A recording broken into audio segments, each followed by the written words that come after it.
I think everybody wants to get into the rodeo business, especially when they're done riding. And I was one of the lucky few that got into the business, and I had a good bank behind me, and I had a lot of help from a small community of Red Bluff. But it costs a lot of money. I'm probably, not that I'm bragging, but we're one of the top stock contractors in the nation. This program is really starting to take off, and we have about 50 bulls that are going to be 3-year-olds this year that will start bucking. And they look the type, so we're hoping that it really works out. We treat them like they're athletes. They're like at a training camp for football.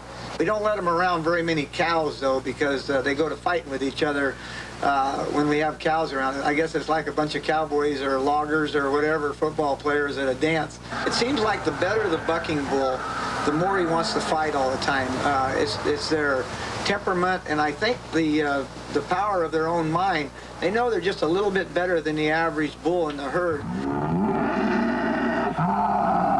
Wolfman, we pay a little more attention to him because he is one of our pampered athletes, and he has a special feel that he's with his grandfather, Red Rock, all the time. Wolfman, he won't let me get close like Red Rock, but his statistics for a young career are mighty awesome himself. So we're pretty proud of old Wolfman, and Wolfman's starting to make a name for himself and for Groundy Brothers Rodeo Company.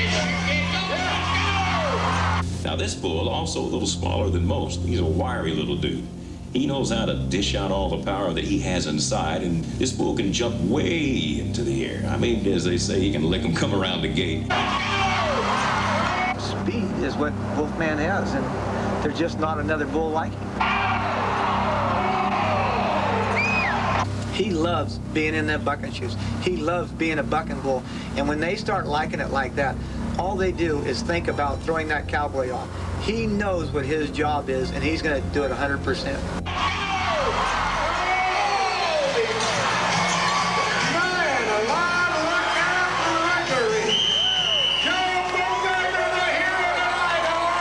There's a New Year's rodeo at Red Bluff, and Greg Armstrong had Wolfman, and he was bragging to everybody. He knew he was going to ride him. Armstrong saw this grandeur thing that he was going to be this hero and win the New Year's rodeo and be 90-plus points. Well,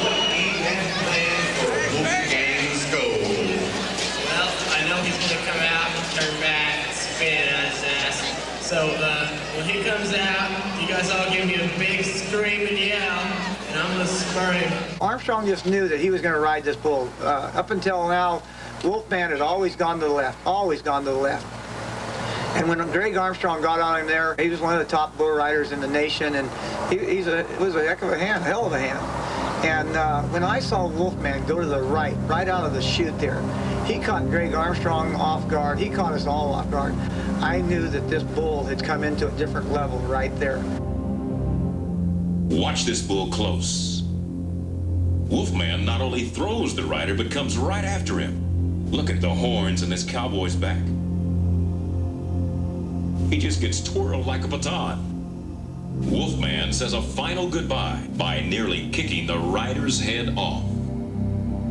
His mind in doing different things when he's out there in that speed, it's not giving the cowboy a chance to recover from the first move. So we all know as bull riders that if you don't move with anticipation of the bull, that you're not going to ride him.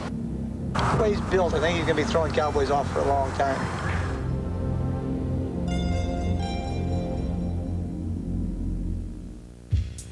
The date was October 26, 1991. Everybody knew that the challenge was just about to happen. The two, the cowboy and the bull, were about to be matched up that night. John Groundy knew that that bull was truly a great bull, a young bull that has a lot of potential. Wayne Leslie was a young bull rider that stood out in my mind time and time again. Now, you're going to have to do better than that, Oregon. It's a Saturday Night Live. It's a full moon. The energy, the excitement was there, and I think anytime you feel that, I think the livestock also feels it. Everybody was going crazy with how they had it all built up, and the whole night, like starting out with the bull ride, 93 points first guy, and everybody's just on the edge of their seats, screaming and hollering the whole time. That's the kind of rodeo guys like to really go to because it really gets you pumped up, gets you really in the right frame of mind. That night, The setting, everything was just right. It was a full moon, and the crowd was kind of in a frenzy. That night, it wouldn't matter what the bull would have done, he wouldn't have busted me off. The atmosphere was just right. The electricity was in the air. Maybe the stock knew there was something up tonight, and maybe that cowboy knew there was something up that night. But then it came time for that ride. I was at the opposite end of the arena, and I kind of gazed across and set the stage. But you know, when that gate cracked open, it was something different, like magic.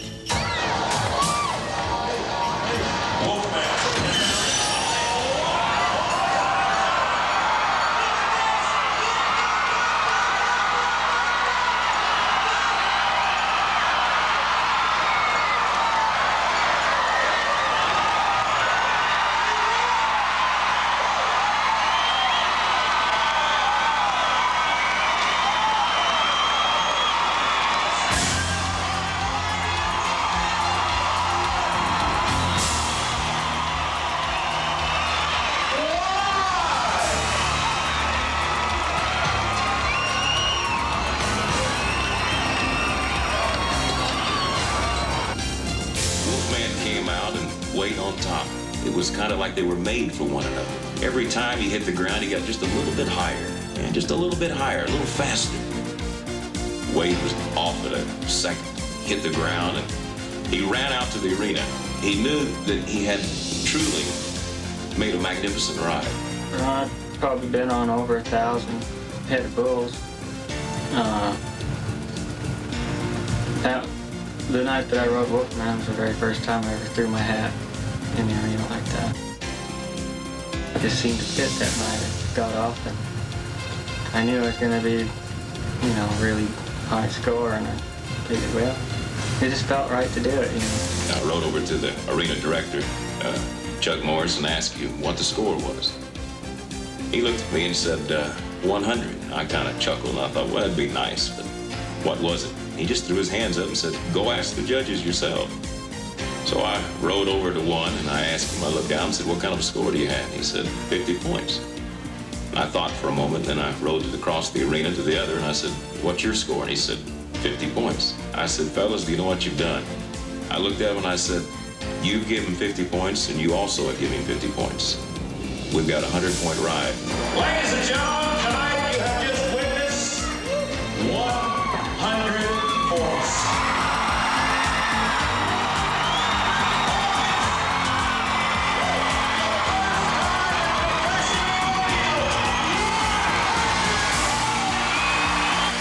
When he come out of it, he kicked up, kind of walked on his front end, and I reached forward, and next thing I know, bam, he's right in my face, and all I seen was the brown hair in my eyes, and I kind of picked my head up just a little bit, and then wham, he was gone, you know, and the next jump was when I was way back on the end of my arm, and I had to just roll over there and wait for him to pick me up when he come back around the corner, and then he picked me up, and I was in the right spot, and we went on with the ride.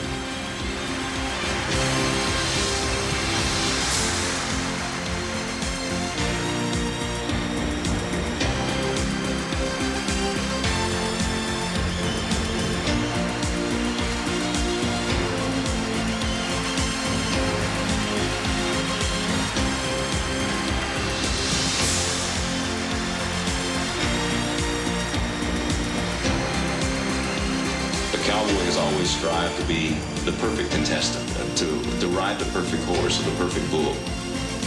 And I quickly told the crowd that they were probably in the shoes of people who would pay thousands and thousands of dollars tonight to be part of this history of rodeo. Because together, they've witnessed a perfect ride of 100 points. And from there on out, that rodeo was never the same. It was just anything. I mean, it was wild, a free-for-all. It was one great night.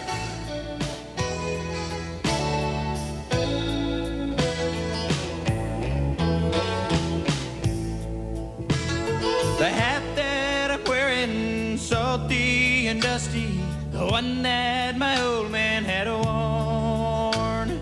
He said that I couldn't, swore that I wouldn't, but I held strong through all of them there's corn. 'Cause a cowboy can't live on love alone. He needs the thunder of muscle and bone. And a taking a ride is all that he'll need to be on top of the world. He's wild and he's free. And girls are for loving, guitars for strumming, bulls, well, I guess they're to ride. I had them all, but I left you behind, all for my damn cowboy pride. You kind of have to be a little self-centered, I guess, to have enough faith in your ability, you know, and what you do to keep doing it. Now my father told me as he passed away, wear my old hat, son, till your dying day. 'Cause when they open the chute, boy, you're out like a shot. Make the most of it all, 'cause it's all that you've got. Now I know that he's gone, and I can't get him back. Somehow it don't matter, I've got that old hat. It seems like forever since he's gone away, but I still remember what my daddy would say. Son, a cowboy can't live on love alone. He needs the thunder of a muscle and bone. And a second ride is all that he'll need to be on top of the world. He's wild and he's free. And girls are for loving, guitars for strumming, bulls, well, I guess they're to ride. I had them all, but I left you behind, all for my damn cowboy pride.